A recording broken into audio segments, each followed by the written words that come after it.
सर्वांना जय भीम। आज बहुजन संघटक या लाईव्ह फेसबुक पेजवर परत एक विषय मला देण्यात आला आणि यावर मला तुमच्या सर्व मित्रांसमोर बोलायचं आहे। सर्वप्रथम मी आमचे सन्मित्र माननीय राहुलजी खांडेकर यांचे विशेष आभार मानतो आणि मी आजच्या व्याख्यानाला सुरुवात करतो। विषय आहे आदिवासी आणि भारतीय संविधान किंवा भारतीय संविधान आदिवासी वाद संवाद। विषय मोठा आहे आणि या अनुषंगाने मी माझे विचार तुमच्या पुढे ठेवणार आहे। भारतीय संविधान म्हटलं की आपल्या डोक्यात अनेक संकल्पना येतात, अनेक विचार येतात आणि मग आपण त्या संकल्पना ते विचार घेऊन भारतीय संविधान समजून घेण्याचा प्रयत्न करत असतो। आपल्या सभोवतालचे लोक सामाजिक कार्यक्रमातून कधी चर्चेतून संविधानाच्या संबंधाने नवीन नवीन विचार मांडत असतात आणि अशा प्रकारे हळूहळू आपल्या आयुष्यामध्ये आपण जगत असताना आपलं वय वाढत असताना एक एक गोष्टी संविधानाच्या संबंधाने आपल्याला माहीत होत असतात। आपण जर चळवळीत काम करत असू तर चळवळीत आपल्याला या संबंधाने अनेक विचार ऐकायला भेटत असतात आणि फायनली मग आपले एकूणच जे काही मत असते संविधानाच्या संबंधाने बनलेलं असतं आणि मग आपण ते मत घेऊन अनेक लोकांशी आपण मग चर्चा करत असतो, त्याच्यावर आपले वादविवाद आपण मांडत असतो। कधी वादविवाद होतात, कधी संवाद होतात। अशा प्रकारे या संविधानाच्या संबंधाने आपण या ठिकाणी चर्चा करणार आहोत। विशेषतः आदिवासी समाज आणि संविधान हा विषय बऱ्याच वर्षापासून आदिवासीमध्ये चर्चिला जात आहे। आदिवासी त्याच्यावर चर्चा करताना दिसतात। मग आदिवासींना जे काय आकलन झालेलं आहे संविधानाचं किंवा एकूणच संविधान प्रक्रियेचं, त्या संबंधाने आदिवासी मग आपले मत मांडून आदिवासी समूहाला प्रबोधन करण्याचं काम करत असतात। पण हे सगळं पाहत असताना असं दिसतं की जे आदिवासी नेते आहेत, आदिवासी कार्यकर्ते आहेत, फार मोठ्या संख्येने नाही पण काही महत्वाचे नेते आणि महत्वाचे कार्यकर्ते आदिवासी मध्ये काम जे करत असतात ते संविधानाच्या संबंधाने थोडं निगेटिव्ह बोलताना दिसतात आणि ते म्हणतात की संविधानाने आदिवासीला काही दिलेलं नाही। म्हणजे संविधान कर्त्यांनी किंवा संविधान निर्मात्यांनी आदिवासींच्या प्रती अन्याय केलेला आहे, आदिवासींच्या प्रती पक्षपातपणा केलेला आहे किंवा पक्षपात केलेला आहे। आदिवासीचा विचार साकल्याने किंवा इतर समाजासारखा या संविधान झाला नाहीये असा विचार समोर येताना दिसतो आदिवासी कार्यकर्त्यांच्या तोंडातून, नेत्यांच्या तोंडातून। फार पूर्वी असं 25 वर्षापूर्वी एक नेता, नागपूरचा नेता म्हणायचं की या देशामध्ये जे काही क्षत्रबंधन आहे, पूर्वी आपण पाहतोय की आदिवासींना काय इतर एकूणच या देशातील जे काही वंचित समूह होते त्यांना आरक्षण संरक्षण देण्याची गोष्ट संविधानात झाली तेव्हा संविधानाने या सगळ्या समाजाच्या व्याख्या केल्या, डिफाईन केलं कोणते समाज नेमके आरक्षणाला पात्र ठरतात, कुठले वंचित आहे, एक्सक्लुडेड कोणते आहेत। या देशातल्या एकूणच हिस्टॉरिकली एक्सक्लुडेड सोशल ग्रुप कोणते आहे याचा विचार करून संविधानाने या लोकांच्या आरक्षणाची आणि संरक्षणाची सोय केलेली आहे. पण हे करत असताना इंग्रजांची जी पॉलिसी होती, एका विशिष्ट क्षेत्रामध्ये आदिवासी राहत असतील, कॉन्सन्ट्रेटेड असेल, तर त्याच्यावर त्यांनी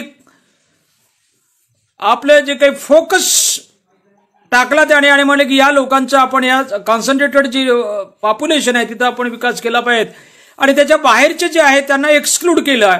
तिथे आदिवासी होते पण त्यांना आरक्षण वगैरे किंवा त्यांना संरक्षण आरक्षण किंवा सोयी सवलती मिळायच्या नाही. हे इंग्रजांची पॉलिसी होती त्या काळची. परंतु काही नेते, आमचे मोठे मोठे नेते म्हणायचे की बाबासाहेब आंबेडकरांनी केलं. बघा, क्षत्रबंधनाचा विषय आणून बाबासाहेब आंबेडकरांनी आदिवासींना संवैधानिक जे काही सोयी सवलती आहे, आरक्षण संरक्षण आहे, त्यापासून वंचित ठेवलंय. एक मोठा आरोप बाबासाहेब आंबेडकरांवर केला. परंतु नंतर आपण पाहतोय 1976 खाली हे सगळं क्षत्रबंधन जे उठले आणि सरसकट सर्व लोकांना, सर्व आदिवासींना सवलती देण्यात आल्या. मग त्या ठिकाणी तो मुद्दा संपला, कारण सवलती मिळू लागल्या म्हणून बाबासाहेबांच्या संदर्भाने. दुसरा एक मुद्दा, आमच्या इथे आटमुर्डी एक गाव आहे, पुरकेसरांचंच गाव आहे किंवा त्या गावाजवळचे गाव आहे. त्या ठिकाणी एक आदिवासी नेता 25 वर्षापूर्वी असा पुन्हा एकदा मोठा नेता जो राज्यमंत्री होऊन गेलेला, तो म्हणाला की बाबासाहेब आंबेडकर हे आदिवासीच्या मताधिकारांच्या विरोधात होते. आदिवासींना मतदानाचा अधिकार, प्रौढ मतदानाचा अधिकार द्यावा की नाही, अशा प्रकारचा विचार बाबासाहेब त्या ठिकाणी करत होते. आणि बाबासाहेबांनी या आदिवासींच्या प्रौढ मतदानाचा अधिकार आहे त्याला विरोध केला असं त्यांनी म्हटलेलं आहे. कारण हे एका व्यंकटेश आत्रामाने आपल्या पुस्तकात त्या नेत्याच्या नावानिशी छापलेलं आहे. मी त्या नेत्याचं नाव सांगून विनाकारण वादाला तोंड फोडत नाही किंवा वाद निर्माण करत नाही.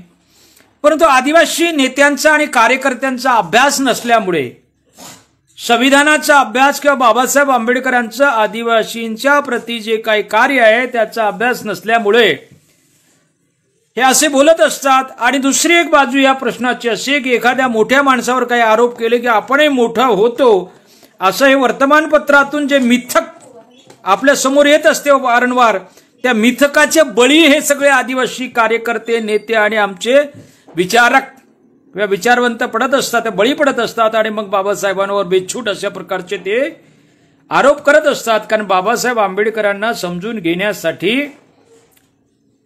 बुद्धी तर लागतेच, परंतु त्याला एक प्रकारचं इमॅजिनेशन पण लागते, फार मोठी कल्पना लागते. संकल्पना नाही म्हणत, तुम्हाला इमॅजिनेशन पॉवर लागतो, कल्पना करण्याची ताकद पण पाहिजे. कारण कल्पनेनं बाबासाहेब आंबेडकरांच्या काळात तुम्हाला जावं लागतं आणि तिथल्या सगळ्या सोशल, पॉलिटिकल, रिलिजियस ॲटमॉस्फिअरमध्ये तुम्हाला बाबासाहेबांच्या काळातल्या सोशल, सामाजिक, राजकीय आणि धार्मिक वातावरणात फेरफटका मारून यावं लागते. आणि मग कल्पनेले बाबासाहेबांना तेव्हा समजून घ्यावं लागते की त्या अशा अवस्थेमध्ये बाबासाहेब आंबेडकर काय करत असतील, कुठले कुठले विषय हाताळत असतील, त्यावेळची राजकीय परिस्थिती कशी होती, सामाजिक परिस्थिती कशी होती. खरंच या देशामधले स्वातंत्र्यासाठी लढणारी सगळी मंडळी जे लिबरेशनचा, मुक्तीचा विचार करत होती, फ्रीडमचा विचार करत होती, ही सगळी मंडळी या देशातल्या एक्सक्लुडेड कम्युनिटीजला, वंचित समाजाला स्वातंत्र्य, समता, बंधुता देण्यासाठी तयार होती का? संविधानिक आरक्षण आणि संरक्षण तर हे नंतरची गोष्ट आहे. पण प्रायमरी जे काही स्वातंत्र्य होतं, श्वास घेण्याचं स्वातंत्र्य देण्यासाठी तयार होती का? नव्हती मित्र, आपल्या लक्षात येईल. कारण आपण त्या काळातला, त्या कालखंडातला राजकीय आणि संघर्षाचा, जो स्वातंत्र्याच्या संघर्षाचा इतिहास जर आपण बघितला तर फार काही आपल्या वंचित समाजासाठी बोलताना कोणी दिसत नव्हते. एक ते बाबासाहेब आंबेडकर आणि एखादा दुसरा अपवाद असेल. तर अशा वातावरणात आपल्याला कल्पनेने जायचं असतं. आणि कल्पनेने जाऊन ते समजून घेतल्यानंतर बाबासाहेब आपल्याला समजत असतो. उगाच काहीतरी एक आपण वादासाठी वाद निर्माण करून आपण मोठ्या माणसावर आरोप केले की आपणही मोठं आहोत असा बाळबोधपणा करणारे अनेक लेखक कवी सभोवताल दिसतात मला आज. तर आपण एक लक्षात घ्यावं, असा एक आरोप केला जातं किंवा असा एक गैरसमज समाजात पसरवला जातं. मी याच्याबद्दल सांगणारच की प्रौढ मतदानाचा अधिकार द्यावा की नाही. बाबासाहेबांनी एक ॲलन फॉक्स नावाचा एक जो इंग्रज अधिकारी होता, इंग्रज त्या काळचा, तो त्यांच्याशी मुलाखत देत असताना बाबासाहेबांनी सरळ सांगितलंय की आदिवासींना मतदानाचा अधिकार दिलाय, आम्ही दिलाय, माझा विचार आहे, म्हणजे मला द्यायचंच आहे, तो मी त्या बाजूने आहे, अशा प्रकारचं स्पष्ट म्हटलंय. याचा पुरावा मी माझा आदिवासी आणि भारतीय संविधान, आता माझं लवकरच पुस्तक येणार आहे, त्याच्यामध्ये सगळं लिहिलं आहे, मोठी मुलाखत आहे. मी थोडस अगदी शेवटचा मुद्दा पहिले घेऊन मग मागे येतो. भारतीय संविधान लिहित असताना बाबासाहेबांनी कशा प्रकारे वेगळे मुद्दे हाताळले आणि आदिवासीचा प्रश्न त्या ठिकाणी कसा त्यांनी धसास लावला, आदिवासींना योग्य न्याय देण्याचा कसा त्यांनी परोपरीने प्रयत्न केला, या सगळ्या गोष्टी आपण या चर्चेत बघणार आहोत. तो राऊंड टेबल कॉन्फरन्समध्ये आपण पाहतोय की 30च्या दशकामध्ये round table conference, 3 round table conference झाल्या आणि त्या कॉन्फरन्समध्ये एका परिषदेमध्ये गोलमेज परिषद होती, एका परिषदेमध्ये बाबासाहेब आंबेडकर आणि हाटन यांची, जेच हाटन ज्यांनी भारताची जनगणना केलेली आहे, भारताचीच नव्हे तर आशिया खंडाची जनगणना त्यांनी केली आहे. जेच हाटन बिमार होते तरी त्यांनी हे काम हातात घेतलं, कारण त्यांचा इंटरेस्ट होता की आशिया खंडामध्ये मला काम करायचं आहे. म्हणून त्यांनी एक भारताची जातनीय जनगणना 1930 साली पहिल्यांदा जेच हाटनने त्या राऊंड टेबल कॉन्फरन्समध्ये बाबासाहेबांची हाटनची चर्चा झाली आणि जेच हाटन म्हणाले की तुम्ही तुमच्या देशाची राज्यघटना तुम्ही बनवणार आहात, तेव्हा वेगळ्या समाजाचं प्रतिनिधित्व, रिप्रेझेंटेशन त्या घटनेमध्ये असावं तुम्हाला जरी वाटत असेल आंबेडकर, परंतु माझी इच्छा आहे की आदिवासी आणखी मॅच्युअर्ड नाही आहेत, तेव्हा आदिवासीला या देशातल्या राज्यघटनेच्या फ्रेमवर्क मधून जे काही सामाजिक कारभार चालणार आहे, राजकीय कारभार चालणार आहे, कामकाज चालणार आहे, त्याच्यामध्ये आदिवासींना विशेष सहभागी करून घेऊ नये. त्यांच्यासाठी गव्हर्नरच्या माध्यमातून, राष्ट्रपतीच्या माध्यमातून विशेष असा फंड, अशी निधी निर्माण करण्यात यावी, निधी अशी एक प्रकारची इयरमार्क करण्यात यावी आणि मग ते निधीच्या माध्यमातून या समाजाचा विकास करण्यात यावा. पण बाबासाहेब आंबेडकर आग्रह धरायचे नाही, आदिवासींना, ही मुलाखत आहे बघा 2 बाबासाहेब आंबेडकरांच्या दुसऱ्या खंडामध्ये मुलाखत आहे पूर्ण. त्याही मुलाखतीचं 5 पानाचं भाषांतर मी करून त्या पुस्तकात टाकलेलं आहे, शब्द ना शब्द. 15 वेळ 5 पानं वाचले आणि त्याचा, कारण मराठीत मला ते भेटलं नाही, इंग्रजीचं, आणि या दोघांचं जे संभाषण आहे फार टफ अशी इंग्लिश आहे ती. तर हे बाबासाहेब म्हणतात की नाही, आदिवासींना त्यामध्ये आपला भाविक जे काही आपली पुढे येणारी जे राज्यघटना आहे देशाची, त्याच्यामध्ये ते असलेच पाहिजेत. मोठा असा एक संवाद त्या ठिकाणी 10 पेजेसचा संवाद आहे. आणि शेवटी बाबासाहेब म्हणतात, ही फार महत्वाची गोष्ट आहे, आदिवासींनी लक्षात घेतलं पाहिजे. अनेक मुद्द्यावर चर्चा होतात, शिक्षणावर चर्चा होते, शेतीवर चर्चा होते, आदिवासींची शेती आहे, आदिवासी शिक्षण आहे, आदिवासीचा विकास आहे, यावर सगळ्यावर चर्चा झाल्यानंतर हट्टन साहेब मात्र हट्ट धरतात. ते म्हणतात की आदिवासीला थोडं आपण बाहेर ठेवा, आयसोलेटेड ठेवूया. आणि बाबासाहेब म्हणतात की आदिवासींना आपण भारतीय संविधानाच्या चौकटीतून बाहेर ठेवायचं नाही, आपल्याला त्याच्यात घ्यायचंच आहे. भारतातील इतर समाजाला जे जे अधिकार आणि हक्क मिळणार आहे ते सर्व अधिकार आणि हक्क आदिवासींना मिळाले पाहिजेत, असा बाबासाहेब आंबेडकरांचा हट्ट होता. आणि हट्टांचा हट्ट मात्र वेगळा होता, त्यामुळे थोडं आपण यांना आयसोलेटेड ठेवूया, यांचा विकास राज्यपाल आणि राष्ट्रपतीच्या माध्यमातून करूया. आणि शेवटी बाबासाहेब या चर्चेच्या शेवटी म्हणतात, बाबासाहेब सांगतात, हट्टन साहेब तुमचा जर, म्हणजे आदिवासींनी लक्षात घेतलं पाहिजे, हट्टन साहेब तुमचा जर असा हट्टच असेल आणि तुम्ही इतके उदासीन जर असाल आदिवासीच्या संदर्भात, तर बाबासाहेब म्हणतात की मला ही राज्यघटनाच नकोय. बघा, संपूर्ण देशाची राज्यघटना लिहिण्यासाठी संविधान सभेमध्ये बाबासाहेब नंतर कशा पद्धतीने कशी धडपड करून गेले आणि मला या देशाची राज्यघटना लिहिली पाहिजे. मी जर लिहिली नाही किंवा मी त्या ठिकाणी नसलो तर या देशातला जो वंचित समाज आहे, जे शोषित समाज आहे, आदिवासी आहे, अस्पृश्य आहे, भटका आहे, यांना न्याय मिळणार नाही. कारण या देशाचा सामाजिक, आर्थिक, राजकीय आणि धार्मिक इतिहास हा जगाच्या इतिहासापेक्षा वेगळा आहे. या देशामध्ये आपण बघतोय की जे काही वंचित वर्ग होते, हिस्टॉरिकली एक्सप्लॉयटेड जे लोक होते, यांना कुठल्याही प्रकारचे अधिकार दिले नाही पाहिजेत. यांचा जन्म म्हणजे आमची सेवा करण्यासाठी झाला, अशीच या देशातली धर्मपरंपरा सांगत होती, अशीच या देशातली समाज व्यवस्था सांगत होती. आणि बाबासाहेबांना ही सगळी समाज व्यवस्था कन्फ्यूट करायची होती, रिमूव्ह करायची होती. ही सगळी खोटी आहे, हे असामाजिक आहे, अराष्ट्रीय आहे, अमानवीय आहे असं समजून सांगायचं होतं. आणि त्या सगळ्या व्ह्यूजने बाबासाहेबांना या देशातला जो हायेस्ट कायदा आहे, सर्वात मोठा कायदा ज्याला आपण कॉन्स्टिट्यूशन म्हणतो, तो कायदा लिहायचा होता. म्हणून अशी धडपड करणारे बाबासाहेब हट्टनशी चर्चा करताना मात्र म्हणतात, आदिवासींना जर तुम्ही या संविधानाच्या चौकटीमध्ये सोयी सवलतींच्या संदर्भात किंवा आरक्षण संरक्षणाच्या संदर्भात घेत नसाल तर मला या देशाची भावी राज्यघटनाच नको असं राऊंड टेबल कॉन्फरन्समध्ये बाबासाहेब आंबेडकर म्हणतात.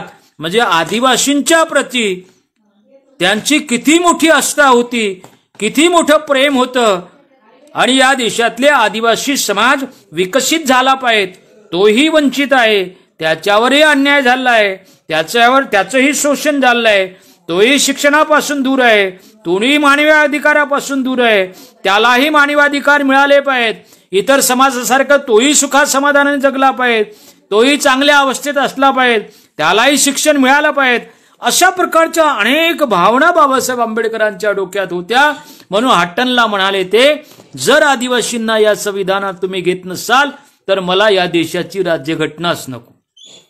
तर मला सांगा मित्रांनो, 30 मध्ये आपण पाहतोय की 47 ते 49 पर्यंत हे सगळे राज्यघटना निर्मितीची प्रक्रिया झाली.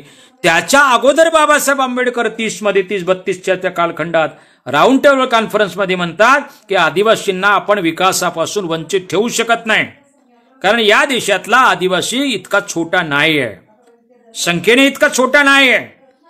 बाहेरचे छोटे छोटे जे देश आहेत, ते बाहेरचे छोटे छोटे देश जर आपण बघितलेत, त्या देशाच्या एवढी लोकसंख्या आदिवासींची या देशामध्ये आहे. म्हणजे एवढ्या मोठ्या लोकसंख्येला आपण विकास वंचित ठेवू शकत नाही. म्हणून बाबासाहेब आंबेडकरांनी 1930-32च्या दरम्यान राऊंड टेबल कॉन्फरन्समध्ये आग्रह धरला होता की या समाजाला आपण या देशाच्या सर्वोत्तम जे काय सर्वोच्च आणि सर्वोत्तम जो कायदा होणार आहे त्या कायद्याच्या चौकटीत आणून त्या सगळ्या कायद्याचा फायदा या समाजाला दिला पाहिजे. असा एक मुद्दा, हा शेवटचा मुद्दा मी अगोदर घेतला. आता काही आदिवासी लोक बरेचसे आता सोशल मीडियावर आमच्या जेव्हा चर्चा होतात, त्याच्यामध्ये जे काही कमी शिकलेले पोरं आहेत किंवा खूप शिकलेले आहेत परंतु त्यांना नॉलेज नाही आहे, माहिती नाही आहे, बाबासाहेब म्हटले की त्यांना तिटकारा वाटतो की तो आपले नाही आहेत, किंवा पर्यायी महापुरुष उभं करण्याचं काम काही कार्यकर्ते करत असतात की बाबासाहेबच कसे मोठे, मग आपल्या मालकीचा किंवा आपल्या रक्ताचा, आपल्या समाजाचा एखादा मोठा माणूस असावा आणि मग तो आपला क्रांतीसूर्य व्हावा, मग तो महामानव व्हावा, असं त्यांना वाटत असतं. वाटण्यात काही गैर नाही आहे, परंतु कोणाशी तुलना करू नये. तुलना केल्याने काय होत असतं की आपण भलतच काही करून बसत असतो आणि मग आपण खऱ्या तत्वापासून, खऱ्या जे सत्यापासून कुठंतरी भरकटत जात असतो आणि मग आम्हाला खरं समजत नसते. एनिवे, तर एक असा महत्वाचा मुद्दा आहे की आमचे बरेचसे तरुण लोक शिकलेले जे आहेत, प्राध्यापक आहेत, कार्यकर्ते आहेत, साहित्यिक आहेत, ते म्हणतात की बाबासाहेब आंबेडकर हे संविधान सभेमध्ये गेले, सर तुम्हाला माहित आहे, हे आदिवासीमुळे गेले. त्या आदिवासीमुळेच बाबासाहेब आंबेडकर संविधान सभेमध्ये गेले आणि आदिवासीने त्यांना मतदान केलं नसतं तर संविधान सभेमध्ये जाऊ शकले नसते. आणि मग हे सांगत असतात की जोसर खुलना नावाचा जो मतदारसंघ होता बेंगालमधला त्याचाच संदर्भ ते देतात आणि ते म्हणतात की त्या ठिकाणी बीर बिरसा नावाच्या एका MLCने एका आमदाराने बाबासाहेब आंबेडकरांना मतदान केलं आणि ते मतदान केल्यामुळं बाबासाहेब आंबेडकरांना जास्त मतं मिळाले. त्या प्रतिपक्षाचा जो उमेदवार होता त्यांचा विरोधक होता त्यांच्यापेक्षा जास्त मतं मिळाले आणि बाबासाहेब संविधान सभेमध्ये गेले आणि म्हणून ते संविधान लिहू शकले. त्यामुळे बाबासाहेब आंबेडकरांनी आदिवासींचे विशेषतः उपकार मानले पाहिजेत किंवा त्यांना इंडेटेड राहिले पाहिजेत बाबासाहेब किंवा आमच्या ऋण निर्देश केला पाहिजे बाबासाहेब आंबेडकर आणि त्यांच्या लोकांनी किंवा आमच्यामुळे तुम्ही संविधान सभेमध्ये. पण रियालिटी वेगळी आहे. निश्चितच बाबासाहेब आंबेडकरांचं त्या ठिकाणी आपण पाहतोय की संविधान सभेवर निवडून जाणं हे इतकं काही सोपं नव्हतं. त्या ठिकाणी जोगेंद्रनाथ मंडल यांनी बाबासाहेब आंबेडकरांना निमंत्रण दिलं कारण बाबासाहेब आंबेडकरांचे सगळे इकडचे मुंबईचे या ठिकाणी जे मुंबईमध्ये त्या मुंबई प्रांतामध्ये ते काही उभे केले होते सगळे त्यांचे उमेदवार कारण MLC पाहिजे होते ते आमदार पाहिजे होते. आमदाराच्या संख्येवरच ते कारण इनडायरेक्ट इलेक्शन होतं संविधान सभेवरचं डायरेक्ट इलेक्शन नव्हतं. पण बाबासाहेब आंबेडकरांचा मुंबई प्रांतामधला दारुण पराभव झाल्यामुळे त्यांचे सगळे मार्ग बंद झाले होते आणि दुसऱ्या बाजूने काँग्रेसचे जे लोक होते काँग्रेसची जी मंडळी होती जसं राजेंद्र प्रसाद होते सरदार वल्लभभाई पटेल होते ते म्हणले की काही झालं तरी आंबेडकरांना मात्र संविधान सभेमध्ये येऊ द्यायचं नाही आणि संविधान निर्मितीच्या प्रक्रियेमध्ये डॉक्टर बाबासाहेब आंबेडकरांना अजिबात संधीच द्यायची नाही. त्यांना सरदार वल्लभभाई पटेल तर म्हटले सगळ्यांना माहित आहे प्रसिद्ध विधान आहे. सरदार वल्लभभाई पटेल तर म्हटले की बाबासाहेब आंबेडकरांसाठी आम्ही संविधान म्हणजे संसदेचे नुसते दरवाजे नाही खिडक्या बंद केल्या आणि व्हेंटिलेटर पण बंद करून टाकले. त्यांना येताच येणार नाही आम्ही येऊच देणार नाही त्यांना. कारण बाबासाहेब आंबेडकरांनी काय केलं असेल बरं त्यांना न येऊ देण्याचं कारण. कारण बाबासाहेब आंबेडकरांनी एक विचार मांडला होता या देशामध्ये तुम्हाला सामाजिक उत्थान करायचं असेल या देशातल्या बहुजन समाजाचा विकास करायचा असेल अस्पृश्यांचा विकास करायचा असेल धर्मशास्त्रांची जे काही चिकित्सा मी केली त्यानुसार तुम्हाला सुधारणा कराव्या लागतील. विकास करायचा असेल तर तुमच्या धर्मशास्त्रामध्ये तुम्हाला सुधारणा कराव्या लागतील. आणि बाबासाहेब आंबेडकरांनी ही चिकित्सा फार कठोरपणे केली होती कारण फार जुना रोग होता तर जुन्या रोगाची क्रॉनिक डिसीज होता तर बाबासाहेबांनी ऑपरेशनच केलं होते ते. त्यामुळे सगळ्या लोकांना राग आला होता आणि ते म्हणाले की बाबासाहेबांना येऊ दे. मग बाबासाहेब आंबेडकर दिल्लीमध्ये परतले आणि त्यानंतर पुन्हा तिथले जे काही युरोपियन प्रतिनिधी होते बेंगालमधले त्यांना भेटले. ते म्हणले की मला मदत करा मला बंगालमधून उभं राहायचं आहे संविधान सभेसाठी.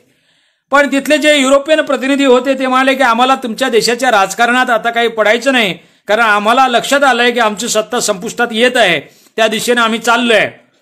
मग काही उपाय नसल्यामुळे बाबासाहेब अस्वस्थ होऊन पुन्हा दिल्लीला वापस आले.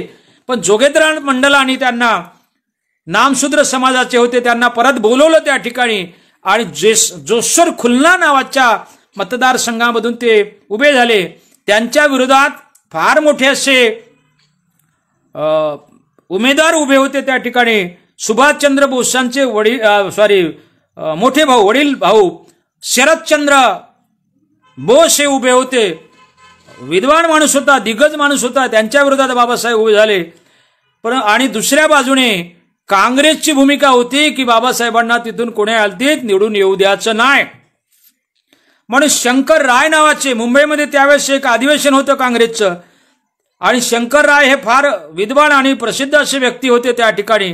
मुंबईमध्ये त्यांना कार्यक्रमात बसू नाही दिलं त्यांनी काँग्रेसवाल्याने. ते म्हणाले की तुम्ही इथं थांबू नका तुम्ही बंगालमध्ये जा आणि बाबासाहेब आंबेडकरांच्या ज्या इलेक्शनच्या त्या ठिकाणी जे प्रचार सभा आहेत किंवा प्रचार वगैरे होतं तिथे तुम्ही राईट्स करा दंगली घडून आणा आणि हे इलेक्शन झालं नाही पाहिजे किंवा या ठिकाणी दंगली घडून आणून बाबासाहेबांना अडचणी निर्माण झाल्या पाहिजेत आणि मग कोण्याही पद्धतीने त्यांचा पराभव झाला पाहिजे ते पडले पाहिजेत अशा प्रकारचे शंकर रायला तिथे पाठवलं बेंगालमध्ये.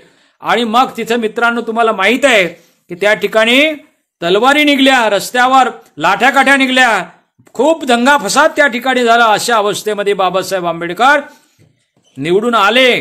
परंतु कसे निवडून आले? शरदचंद्र बोस यांना 6 मतं पडले आणि बाबासाहेबांना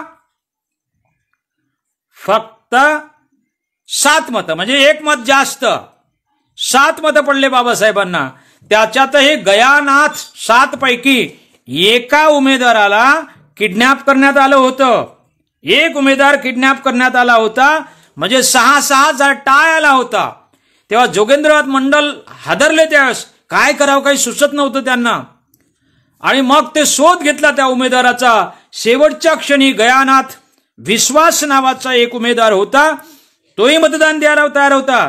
विशेषतः काँग्रेसच्याही लोकांना जे काही होते 4 उमेदवार होते, त्यांनी आपल्या पक्षाचा व्हीप मोडून, जो आदेश होता तो मोडून बाबासाहेब आंबेडकरांना मतदान केलं. परंतु 6-6 झाले होते शेवटी, कारण गयानाथ विश्वास नावाच्या एका उमेदवाराला काँग्रेसच्या लोकांनी काय केलं होतं? किडनॅप केलं होतं. पण शेवटी ते सापडले आणि शेवटच्या क्षणी मतदार केंद्रावर आले आणि त्यांचं मतदान झालं आणि म्हणून बाबासाहेब त्या ठिकाणी निवडून आले.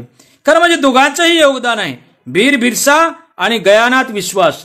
तर माझ्या लॉजिकनुसार तर गयानाथ विश्वासांचं जास्त योगदान बाबासाहेबांनी निवडून आणण्यासाठी आहे. कारण त्यांनी जर ठरवलं असतं किंवा त्याने किडनॅप असताना ते म्हटले की मला नाही मतदान करायचं, वादग्रस्त मला त्या मतदार केंद्रावर जाऊन हाणामारी करतील किंवा माझा काही जीवाचा बरोबर होईल, तर 6-7 मतं दोघाला पडणार होते आणि बाबासाहेब निवडून न येणार नाही. तर हे निवडणूक झाली होती. परंतु इंग्रजाच्याच काळामध्ये एक करार पण झाला होता, एक पॉलिसी पण ठरली होती. ज्या मतदारसंघामध्ये 50% जास्त हिंदू आहेत, ते मतदारसंघ कुठं राहतील? ते मतदारसंघ भारतात राहतील. आणि ज्या मतदारसंघामध्ये 50% कमी हिंदू आहेत आणि मुस्लिम जास्त आहेत, ते मतदारसंघ पाकिस्तानमध्ये जातील. म्हणजे बाबासाहेबांचे इलेक्शनमध्ये तर अडथळा निर्माण करण्याचा प्रयत्न केलाच, त्याच्यानंतर किडनॅपही प्रयत्न केला. याच्यानंतरही मग काँग्रेसने खेळी खेळली आणि मग म्हणजे 52% जोसर खुलनारमध्ये हिंदू असताना 50%ची पॉलिसी होती, 2% जास्त हिंदू होते, तरी तो जोसर खुलना नावाचा जो मतदारसंघ पाकिस्तानमध्ये पाठवला आणि ऑल ऑफ अ सडन अचानकपणे बाबासाहेबांचं जे काही रिप्रेझेंटेशन होतं संविधान सभेमधलं ते संपुष्टात आलं. आणि मग सगळ्या काँग्रेसच्या लोकांना फार आनंद झाला आणि जे विरोधक होते ते विरोधक मांडले की बाबासाहेब जा, आता तुम्ही पाकिस्तानची राज्यघटना बनवा. हे निवडणूक होती. तिथे संविधान सभेचे बीर बिरसा एक उमेदवार असताना इथे बाबासाहेब आंबेडकरांचं जे काही संविधान सभेचं प्रतिनिधित्व होतं संपुष्टात आलं होतं. परंतु बाबासाहेब आंबेडकर अस्वस्थ झाले होते, धडपड करत होते की संविधान सभेमध्ये मी गेलंच पाहिजे. आणि त्यानंतरचा मोठा इतिहास तुम्हाला माहित आहे मित्रांनो. मग बाबासाहेब आंबेडकर कराची मार्गे लंडनला गेले आणि तिथे क्लेमेंट ॲटली नावाचे जे पंतप्रधान होते त्यांच्याशी त्यांची चर्चा झाली. विन्स्टन चर्चिल विरोधी पक्षामध्ये होते, ते तर भारताला स्वातंत्र्य आणि कुठल्याच प्रकारचा अधिकार द्यायला तयार नव्हते. आणि त्याच्यानंतर जे काही खलबत त्या ठिकाणी झाले आणि तिथून क्लेमेंट ॲटलीने नेहरूंना जे पत्र पाठवले आणि मग अचानकपणे अगदी सडनली सगळ्या काँग्रेसच्या लोकांचे डोळे पांढरे झाले. ते म्हणाले की नाही, आता बाबासाहेब आंबेडकरांना घेतलंच पाहिजे. कारण त्यामध्ये एक प्री कंडिशन होती, संविधान तुम्ही तुमच्या देशाचं बनवत आहात, परंतु त्या संविधानामध्ये सगळ्या समाजाचं रिप्रेझेंटेशन दिसलं पाहिजे. विशेषतः जे समाज या समूह या देशामध्ये आहेत, जे शोषित आहेत, जे वंचित आहेत, जे अस्पृश्य आहेत, जंगल जिव्हारातले आहेत, धर्मशास्त्राच्या नियमानुसार ज्यांना विकासापासून हजारो मैल दूर ठेवलंय, अशा सगळ्या लोकांना त्या ठिकाणी रिप्रेझेंटेशन मिळालं पाहिजे. त्यासाठी एकच माणूस योग्य आहे आणि ते म्हणजे डॉक्टर बाबासाहेब आंबेडकर. अशा प्रकारचं पत्र नेहरूला पाठवलं. हे जर होत असेल तर तुमच्या स्वातंत्र्याचा प्रस्ताव जो आहे ते आम्ही थोडा लवकर करू, अन्यथा आम्ही तुम्हाला स्वातंत्र्य द्यायचं की नाही याचा पुनर्विचार करू, अशा प्रकारचं इंग्रजांचं मत होतं. म्हणून या सगळ्या काँग्रेसच्या नेत्यांचे धाबेदन आणले आणि ते म्हणाले की आता आपण बाबासाहेब आंबेडकरांना घ्यावंच लागेल आपला, त्याशिवाय काय पर्याय नाही. कारण स्वातंत्र्याचा एवढा मोठा गांधीजीने लढा लढलाय. सिव्हिल डिसओबिडियंट मुवमेंट असो, दांडी यात्रा असो, नॉन कॉपरेशन असो किंवा चौराचौरी यातली सगळी प्रकरण असो, या सगळ्या गोष्टी आपण नेहरूनी म्हणजे जवळजवळ पाहण 11 वर्षे नेहरू जेलमध्ये राहिले, गांधीजी राहिले. एवढं मोठं योगदान देऊन आपलं स्वातंत्र्य जर डिले होत असेल स्वातंत्र्याला, तर एका माणसाला घेऊन आपण या संविधान सभेमध्ये घेऊ आणि त्याला काम करू न देणं आपल्या हाती आहे, असाही विचार त्या ठिकाणी त्यांचा निश्चितच असेल. मग त्यांनी ताबडतोब, म्हणून आदिवासींना मला हे सांगायचं आहे की मग मुंबईची जागा खाली केली. बीजी खेर नावाचे त्या ठिकाणी मुख्यमंत्री होते, त्यांच्या माध्यमातून जयकरांची जागा खाली केली आणि बाबासाहेब आंबेडकरांना इथून अनपोज निवडून आणलेलं आहे. एक लक्षात घ्या, सरदार वल्लभभाई पटेलांनी पत्र पाठवलेलं आहे, राजेंद्र प्रसादांनी पत्र पाठवलं बीजी खेरांना की बाबासाहेबांना घेतलं पाहिजे. आणि नंतर बाबासाहेबांनी आपण पाहतो की नंतर त्यांना संविधान सभेचे अध्यक्ष, त्या ड्राफ्टिंग कमिटीचा अध्यक्ष बनवलंय आणि मग संविधान लिहिण्याचं काम सुरू झालंय, ड्राफ्टिंग सुरू झालंय. हा आहे बाबासाहेबांच्या एंट्रीचा, त्या ठिकाणी प्रवेशाचा हा सगळा इतिहास मी तुम्हाला थोडक्यात सांगेन. तर एक मुद्दा आमचा असा आहे की आमच्या आदिवासी लोकांचं म्हणणं असं आहे की बाबासाहेब आंबेडकरांनी संविधान सभेमध्ये जे काही चर्चा झाल्या जयपाल सिंह मुंडाशी आणि इतर आदिवासी प्रतिनिधीशी, या चर्चा झाल्यानंतर बाबासाहेब आंबेडकरांनी आदिवासींना न्याय नाही दिला. विशेषतः बाबासाहेबांनी संविधानाच्या माध्यमातून आदिवासींची जी काही अस्मिता आहे, आयडेंटिटी आहे, ती नष्ट करण्यात केली त्यांनी.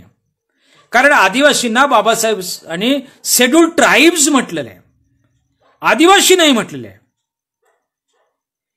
शेड्यूल ट्राईब म्हटलंय, खरं म्हणजे आदिवासी म्हणायला पाहिजे. जयपाल सिंग मुंडांचा हा विचार होता एक की आदिवासींना इतर कुठल्या नावाने संविधानात नोंदण्याऐवजी रजिस्ट्रेशन त्या ठिकाणी न करता इतर नावाने त्यांना आदिवासी असे म्हणायचे, ते आदिवासी म्हणून त्याचं व्हावं. परंतु बाबासाहेब आंबेडकरांशी त्यांची चर्चा झाल्यानंतर त्यांनी तोही आग्रह सोडून दिला आणि त्यानंतर ते काही जास्त बोलले नाही. पण 2 वेळा या संदर्भाने चर्चा झाली. 5 सप्टेंबर 1949ला एक चर्चा झाली आणि 8 ऑक्टोबर 1948 ह्या 2 चर्चा झाल्या. बाबासाहेब आंबेडकरांनी सांगितलं आहे की आदिवासी शब्द हा तुम्ही कसा घ्यायचा संविधान सभेत. कारण बऱ्याच लोकांना वाटतं की आदिवासी हा शब्द तर फार प्राचीन आहे, ती आमची अस्मिता आहे, ती आम्ही तो शब्द बाबासाहेबांनी वापरावा लागत होता. कारण बाबासाहेब आंबेडकर या देशाची राज्यघटना लिहायला निघाले होते. ते काही एखादी कथा लिहायला निघाले नव्हते, एखादं मिथक लिहायला निघाले नव्हते किंवा एखादी कादंबरी लिहित नव्हते ते. कारण या देशाची राज्यघटना ते लिहित होते आणि या राज्यघटनेवर या देशातल्या 85% वंचित समाजाचं भवितव्य अवलंबून होतं. म्हणून निवडलेला प्रत्येक शब्द हा सर्व अर्थाने महत्वपूर्ण असला पाहिजे होता. त्या शब्दाला इतिहास आणि अर्थ असायला पाहिजे होता, ऐतिहासिक अर्थ, सामाजिक अर्थ असायला पाहिजे. म्हणून असाच विचार ठेवून बाबासाहेब आंबेडकरांनी प्रत्येक शब्द निवडलेले आहे. त्यांच्या पुढे प्रश्न आले होते, अनेक शब्द सुचवले होते. घनश्याम गुप्ता नावाचे एक ग्रस्त होते, तेही संविधान सभेचे सदस्य होते. जयपाल सिंग मुंडाने त्यांना प्रश्न विचारला की तुम्ही आम्हाला जनजाती का म्हणता. ते म्हणले की आमचा शब्द नाही, ट्रान्सलेशन कमिटी जी आहे, अनुवादन किंवा भाषांतर समित्या त्या ठिकाणी होत्या. जसे जसे शब्द पुढे यायचे, एखादं कलम तयार करता, कारण प्रत्येक आर्टिकलवर चर्चा झाली, त्या आर्टिकलची जे वर्डिंग होती त्या वर्डिंगवर चर्चा व्हायची. ज्याला कोणाला डाऊट असेल, शंका असेल, काही सुधारणा करायचं असेल, भाषांतर करायचं असेल, तर ती वर्डिंग त्या ट्रान्सलेशन कमिटीकडे पाठवण्यात येत होती आणि मग तिथून ते भाषांतर होऊन इकडे ते शब्द. तर जनजाती असा शब्द पुढे आला. जयपाल सिंग मुंडा म्हणाले जनजातीच्या अवधी आदिवासी असावा, त्याला इतिहास आहे, महत्व आहे शब्द याला. त्याच्यानंतर वनजाती हा शब्द आला, जनजाती एक शब्द आला, वनजाती एक शब्द आला. त्याचं राजेंद्र प्रसादांनी एक त्या चर्चेमध्ये राजेंद्र प्रसाद पण होते अध्यक्ष. ते म्हणाले की बिहारमध्ये एक संघटन आहे, ते आदिम जाती म्हणतात आदिवासींना. म्हणजे बघा, एका समाजाचे, आदिवासी समाजाचे इंडिजिनस जे ग्रुप होता ॲबोरिजिन, तर खरं म्हणजे जयपाल सिंग मुंडाचा तर पहिला सर्वात जो आग्रह होता ॲबोरिजिनल ट्राईब म्हणा, आदिवासी नव्हता. कारण ही चर्चा पुढे नेण्याच्या पूर्वी तुम्हाला सांगतोय की बऱ्याच लोकांना आदिवासी शब्द कधी अस्तित्वात आला हे माहीतच नाही. म्हणून आमचे काही मित्र म्हणतात की आदिवासी म्हटलं नाही बाबासाहेबांनी अन्याय केला. अरे बाबासाहेब आंबेडकर असे शब्द वापरत नव्हते जे काल परवा तयार झालेले, कारण ते संविधान सभेमध्ये चर्चा होती आणि संविधानात ते शब्द मांडत होते. संविधानामध्ये या देशाच्या प्रॉस्पेक्टिव्ह कॉन्स्टिट्यूशन मध्ये ते शब्द घालत होते. म्हणजे काल परवा शब्द तयार झाला असे शब्द नाही घेत होते. आदिवासी हा शब्द 1935 साली अस्तित्वात आला. 1935 आणि 77, 5 आणि 7, 12 वर्ष पूर्वी शब्द तयार झाला होता आदिवासी. त्याच्यापूर्वी आदिवासी शब्द भारतात कुठेही नव्हता. आमच्या नागपूरच्या विद्वानांना मला सांगायचं आहे, त्यांना मी व्हॉट्सअपवर विचारले होते की आदिवासी शब्द कधी तयार झाला. संविधान सभा निर्माण व्हायच्या अगोदर फक्त 12 वर्षपूर्वी शब्द तयार झाला होता. आणि या शब्दाला लिंग्विस्टिक करन्सीही मिळाली नव्हती, भाषिक चलनही मिळालं नव्हतं. हा सगळीकडे पसरला नव्हता शब्द.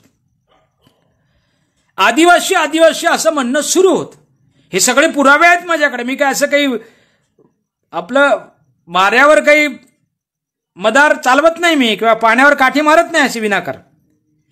म्हणून बाबासाहेब म्हणायचे की अलीकडच्या काळात जो शब्द तयार झाला ते संविधान सभेमध्ये घेणं शक्य नाही किंवा ते घेऊ नये. आणि एक शब्द वापरला की बाबासाहेब म्हणतात की हा शब्द अस्पृश्य शब्दासारखाच आहे, याला काही बेस नाही आहे. जरी अस्पृश्य शब्द अलीकडच्या काळात आपण पेशव्यांच्या काळात जरी असला तरी त्याला काही एक लिगल डिज्यूर असा शब्द वापरला संविधान सभेत बाबासाहेब आंबेडकरांनी त्या चर्चेमध्ये. हा शब्द लिगल डिज्यूर नाही आहे. When you will go into the courts with some cases these terms will not stand and you will not win. तुम्ही काही केसेसच्या संदर्भात कोर्टात गेले तर हा शब्द तिथे स्टँड होणार नाही आणि तुम्ही जिंकणार नाही, कारण या शब्दाला इतिहास नाही आहे. हा शब्द 12 वर्षापूर्वी तयार झाला आहे. आणि जयपाल सिंग मुंडा शिकलेले होते, चांगले होते, ऑक्सफर्डमध्ये शिकलेले होते, त्यांचं आकलन अंडरस्टँडिंग चांगली होती. त्यांनी ते मान्य केला आणि मग तो शब्द त्यांनी शेड्यूल ट्राईबला परमिशन, त्याला आपण ॲक्विसन्स, मूकसंमती मिळाली त्यांना. पण त्याच्या अगोदर अनेक आग्रह करण्यात आले होते. कारण आदिवासीला काय शब्द टाका, कोणी म्हणे फेरीवाले टाका, कोणी म्हणे काबिलेवाले टाका, कोणी म्हणे पाबिला असं टाका. असे एकूण 9 आदिवासी, पूर्ण भारतातल्या आदिवासींसाठी 9 शब्द सुचवले होते. बाबासाहेब म्हणाले काबिलेवाले, फेरीवाले, याच्यातून आदिवासींना तुमची अस्मिता अभिव्यक्त होणार आहे का? फेरीवाले, डमरूवाले असे शब्द टाकले असते मित्रांनो तर तुमची काय आज अवहेलना झाली असती समाजात. आणि म्हणून या आदिवासी शब्दाचा इतिहास हा शॉर्ट आहे, फार छोटा आहे. आणि कायद्याच्या भाषेमध्ये या शब्दाला कुठल्याही प्रकारचा लिगल डू ज्यूर बेस नाही आहे. कारण बाबासाहेब आंबेडकर हे कॉन्स्टिट्युशनलिस्ट होते, एक फार मोठे कायदे तज्ज्ञ होते.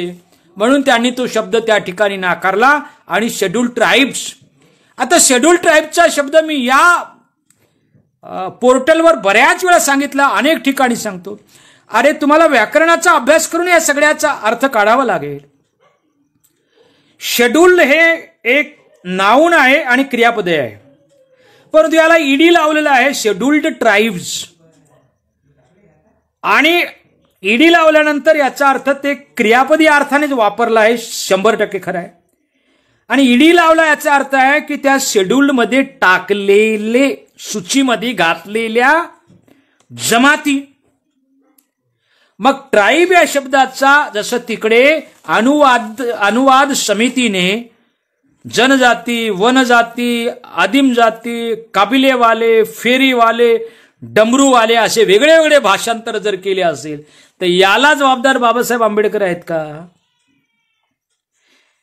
बाबासाहेब आंबेडकरांनी सूचीमध्ये टाकलेले ट्राईब्स आणि त्याच चर्चेच्या शेवटी 8 ऑक्टोबरच्या चर्चेच्या शेवटी म्हणाले की बाबासाहेब म्हणाले की जयपाल, आमच्या मित्राचं हे म्हणणं आहे की बाबासाहेब आंबेडकरांना जयपाल सिंग मुंडांनी प्रश्न विचारले आणि बाबासाहेब आंबेडकरांना उत्तरच देता आले नाही. त्यांचा शब्द आहे आमच्या मित्राचा, मम राहिले. बाबासाहेब मम म्हणजे चुप चुप राहिले. बाबासाहेब आंबेडकरांनी त्याच, माझी तारीख 5 किंवा 8 असं 2, 8, 7, 9 अशी होऊ शकते, पण ऑक्टोबर महिन्यातलीच आहे, 48च आहे, 1948.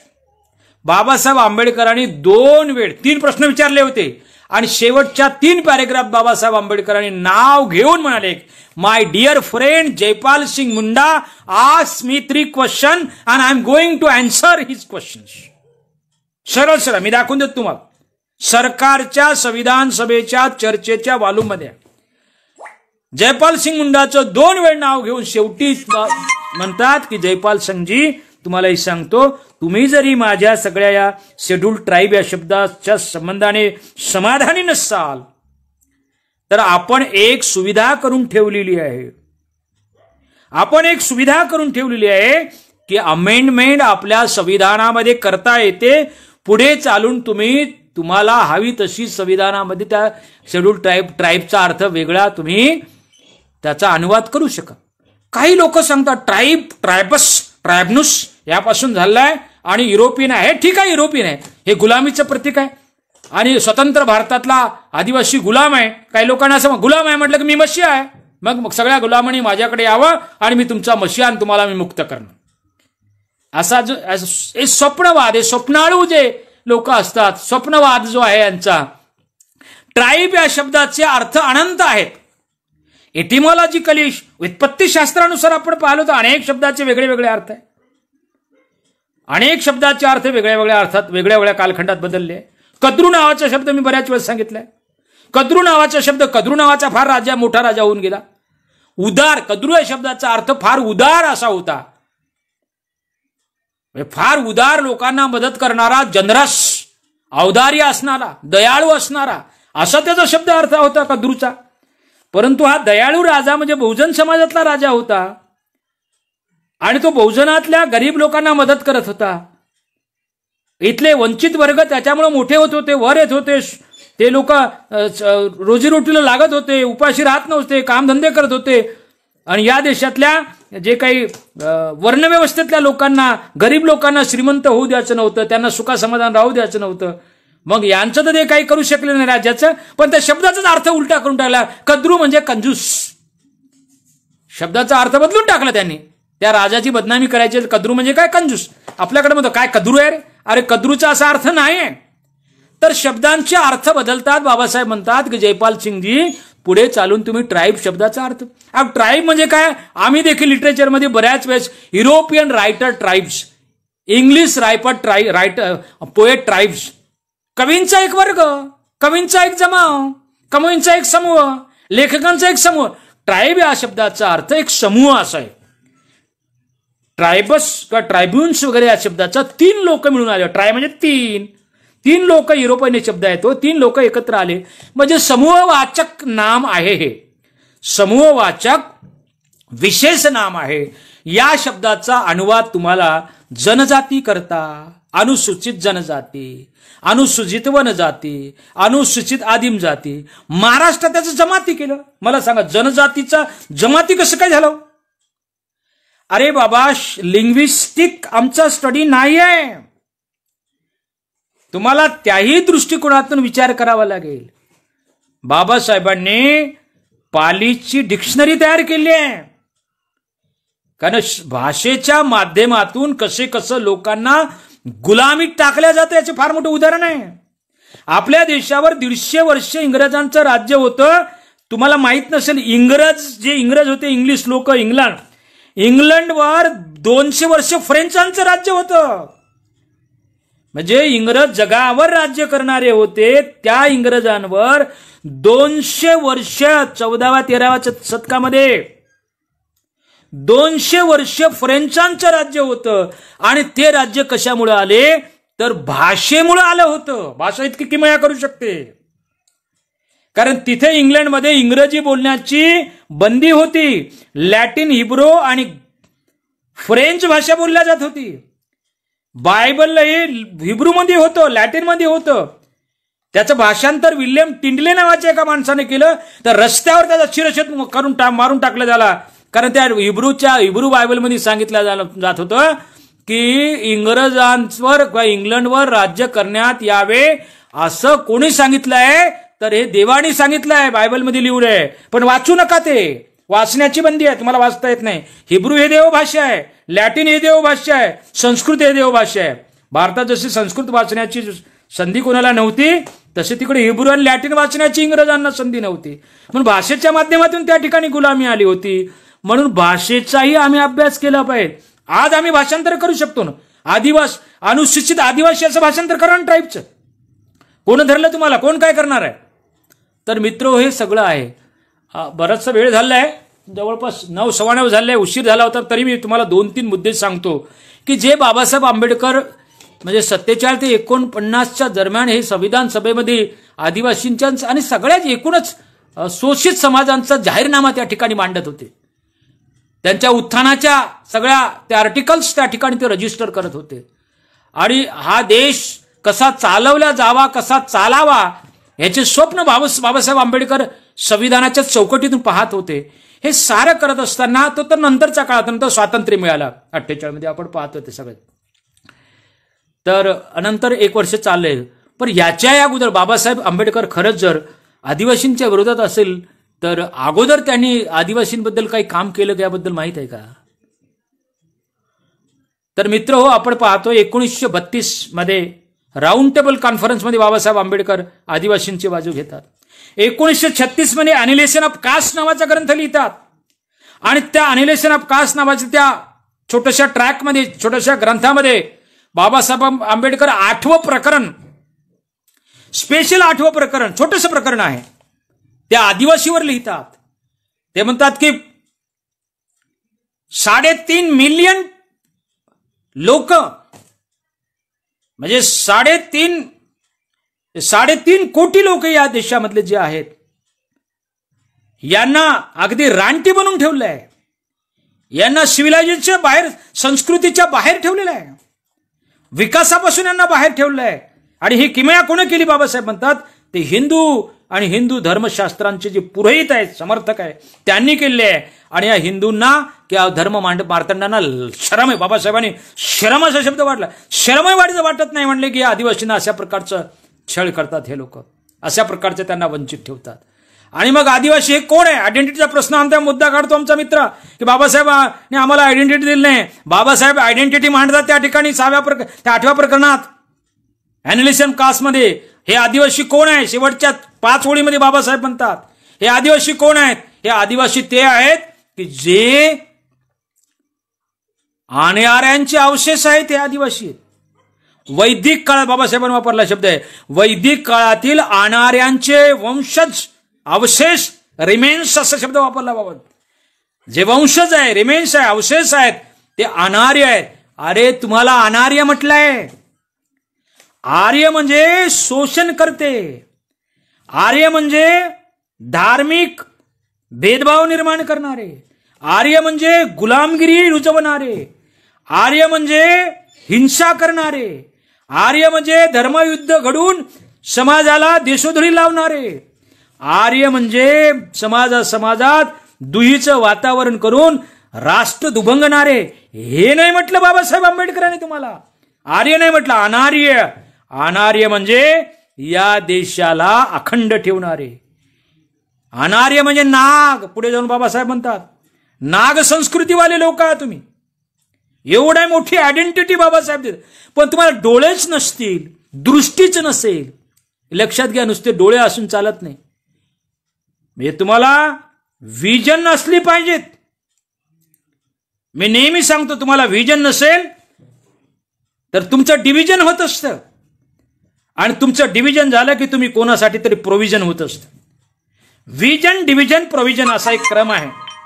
तुम्हाला व्हिजन नसेल तर तुमचं डिव्हिजन होतं, आणि डिव्हिजन झाले तुमचं की मग कोणासाठी तुम्ही प्रोव्हिजन होता, कोणाचं तर तुम्ही खाद्य होत असता, कोणाचे तर तुम्ही पपेट्स होत असता, कळसूत्रे बाहुली होत असतात.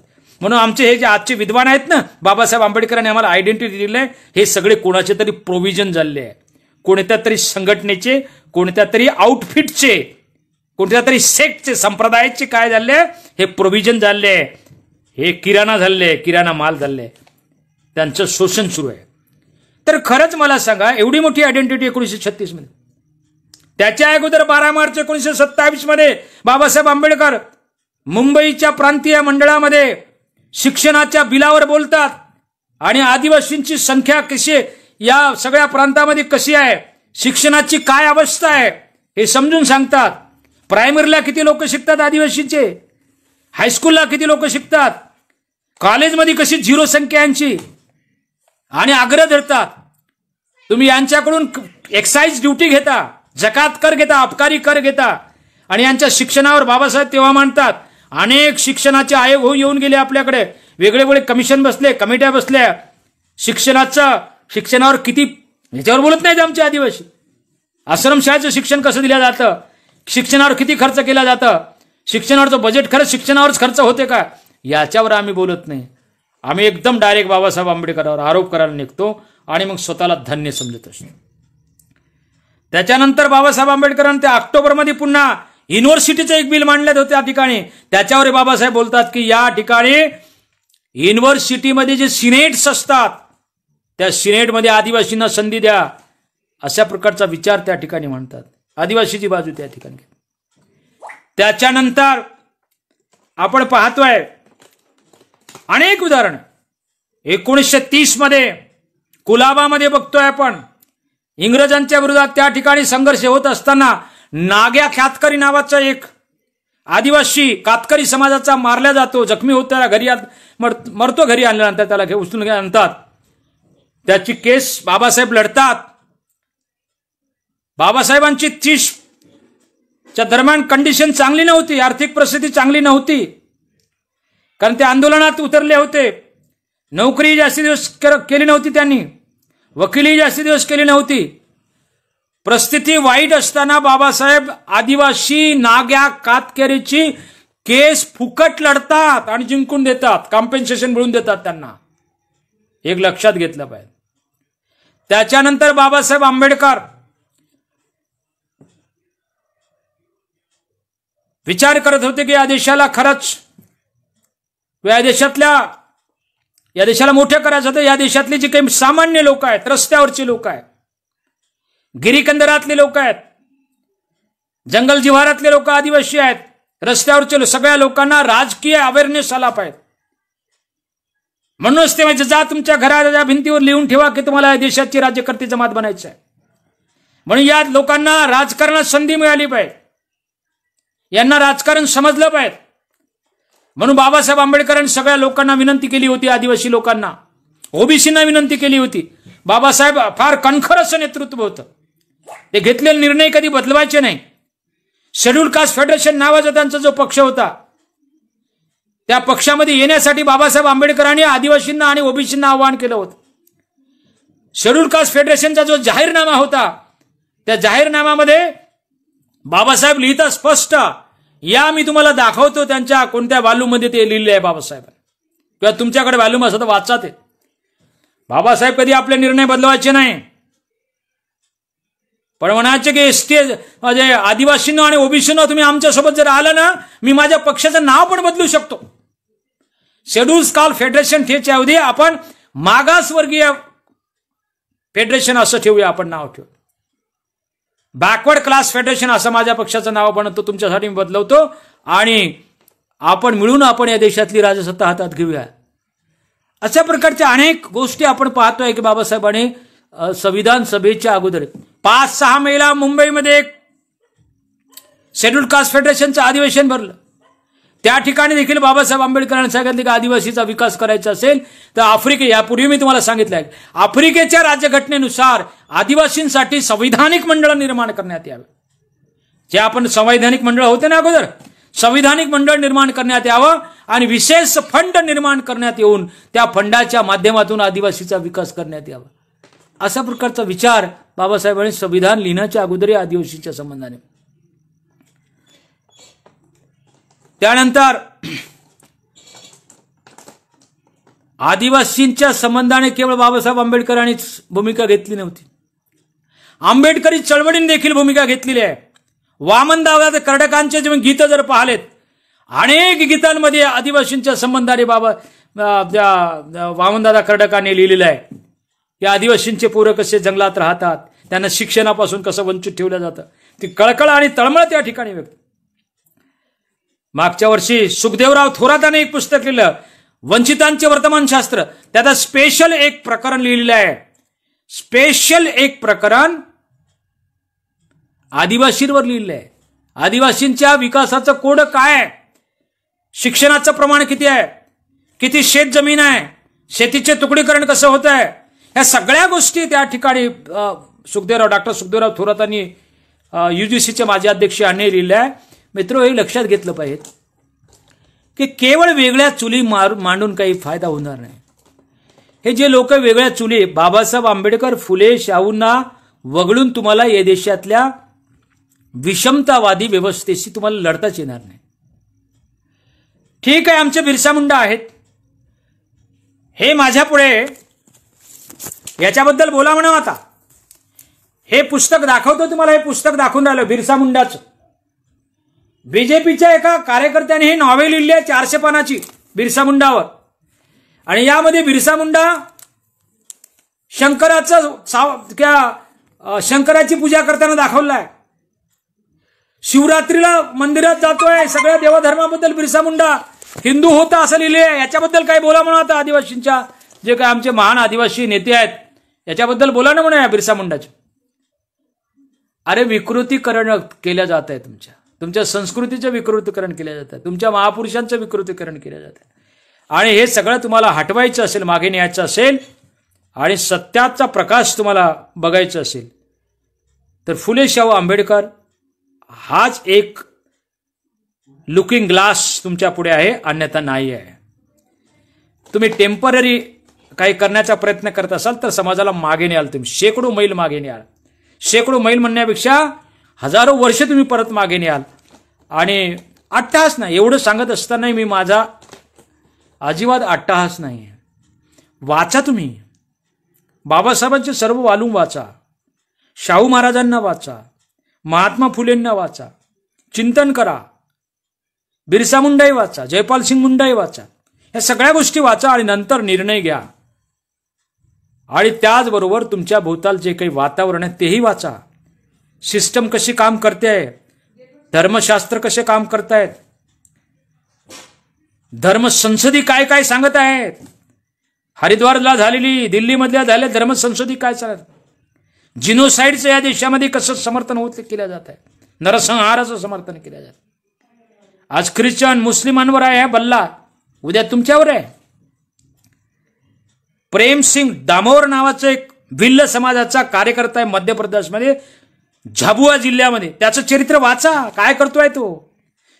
विश्व हिंदू परिषदेमध्ये काम करतो, हिंदू महासभेमध्ये काम करून आदिवासींना, त्यांना रोका तुम्ही. आदिवासींची कशी दिशाभूल केल्या जाते आपलेच लोक धरून. बाबासाहेबांवर किंवा बाबासाहेबांच्या एकूणच कार्यावर शंका घेण्याच्या अगोदर आपली माणसं काय करत आहे बघा.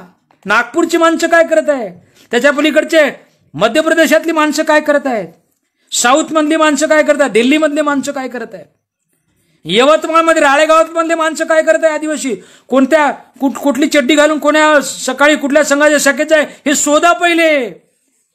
हे घराला लागलेली आग, आमच्या चळवळीला लागली कीड, ही सगळी शोधा. नंतर बाबासाहेब आंबेडकरांवर तुम्ही आरोप करा, नंतर ती काय करायचं ते करा. या ठिकाणी मला बोलवलं, मला संधी दिली आणि बाबासाहेब आंबेडकरांच्या संबंधाने, संविधानाच्या संबंधाने, आदिवासी संबंधाने जे काही विचार होते मी मांडण्याचा प्रयत्न केला. तुम्ही सर्व लोकांनी ऐकून घेतलं. धन्यवाद.